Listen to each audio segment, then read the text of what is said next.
بسم اللہ الرحمن الرحیم۔ السلام علیکم ڈیئر اسٹوڈنٹس، امید ہے آپ صحت و ایمان کی بہتر حالت میں ہوں گے۔ میں ہوں آپ کی اردو کی ٹیچر، اور آج کا ہمارا موضوع یا ایسلو ہے ضرب المثل۔ آج کی ویڈیو میں ہم جماعت دہم کی اردو کی کتاب میں شامل نصاب ایک اہم موضوع ضرب المثل کے بارے میں تفصیل سے گفتگو کریں گے۔ ہم جانیں گے کہ ضرب المثل کیا ہے، اس کے لغوی اور اصطلاحی معنی کیا ہیں، اس کی خصوصیات کیا ہیں، اور روزمرہ زندگی میں اس کا استعمال کیسے کیا جاتا ہے۔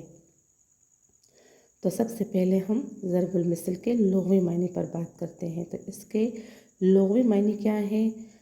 ضرب کے معنی بیان کرنا یا مثال دینا۔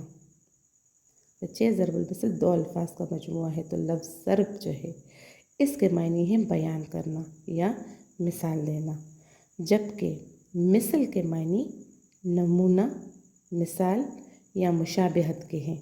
اس طرح ضرب المثل کے لغوی معنی ہے مثال دینا یا کسی بات کو مثال کے ذریعے واضح کرنا۔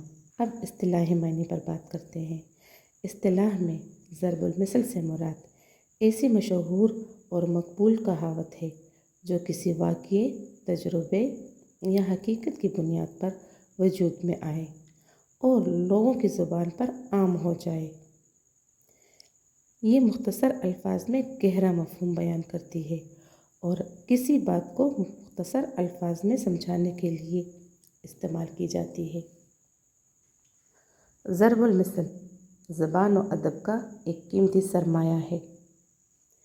یہ نہ صرف گفتگو کو دلچسپ بناتی ہے بلکہ کم الفاظ میں زیادہ معنی بھی ادا کرتی ہے۔ انسان اپنے تجربات، مشاہدات کو نسل در نسل منتقل کرنے کے لیے ضرب الامثال کا سہارا لیتا ہے۔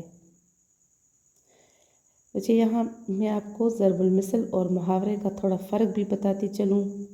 بہت سے لوگ ضرب المثل اور محاورہ کو ایک ہی چیز سمجھتے ہیں، لیکن دونوں میں فرق ہے۔ ضرب المثل الگ چیز ہے اور محاورہ الگ۔ محاورہ جملے کا حصہ ہوتا ہے اور اس کا مفہوم لفظی معنی سے مختلف ہوتا ہے، یعنی اس کا معنی جو ہوتا ہے وہ لفظی معنی سے مختلف ہوتا ہے۔ یہ مجازی معنوں میں استعمال ہوتا ہے محاورہ۔ مثال کے طور پر ناک کٹ جانا۔ ناک کٹ جانا۔ دوسری مثال ہے ہاتھ پاؤں پھول جانا۔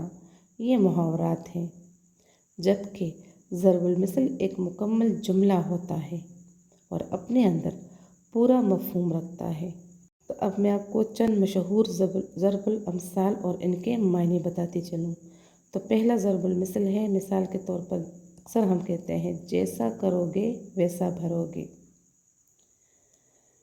اس کے معنی ہے انسان کو اپنے اعمال کا نتیجہ ضرور ملتا ہے، انسان جو کرتا ہے اس کا صلہ اسے ضرور ملتا ہے۔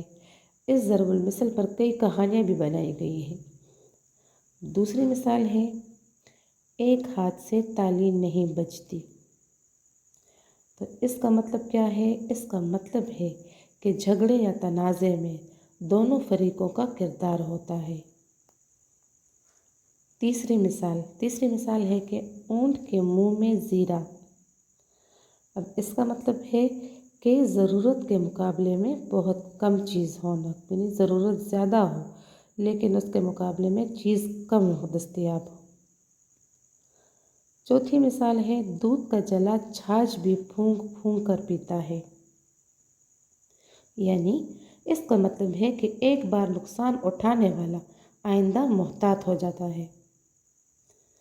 اور مثال ہے ایک انار 100 بیمار، مطلب کسی چیز کا بہت کم ہونا جبکہ اس کے طلبگار یا ضرورت مند بہت زیادہ ہوں، یعنی کہ چیز ایک ہو اور امیدوار زیادہ ہوں، تب ہم کہتے ہیں ایک انار 100 بیمار۔ تو یہ تھی ضرب المثل کی 5 مثالیں اور اس کی تعریف۔ آخر میں ہم یہ کہہ سکتے ہیں کہ ضرب المثل زبان و ادب کا ایک اہم حصہ ہے۔ یہ عوامی دانش اور حکمت کا نچوڑ ہوتی ہے۔ ضرب الامثال نہ صرف ہماری گفتگو کو خوبصورت بناتی ہے بلکہ زندگی کے اہم اسباق بھی سکھاتی ہے۔ امید ہے آپ کو ضرب الامثال کے بارے میں یہ تفصیلی معلومات پسند آئی ہوگی۔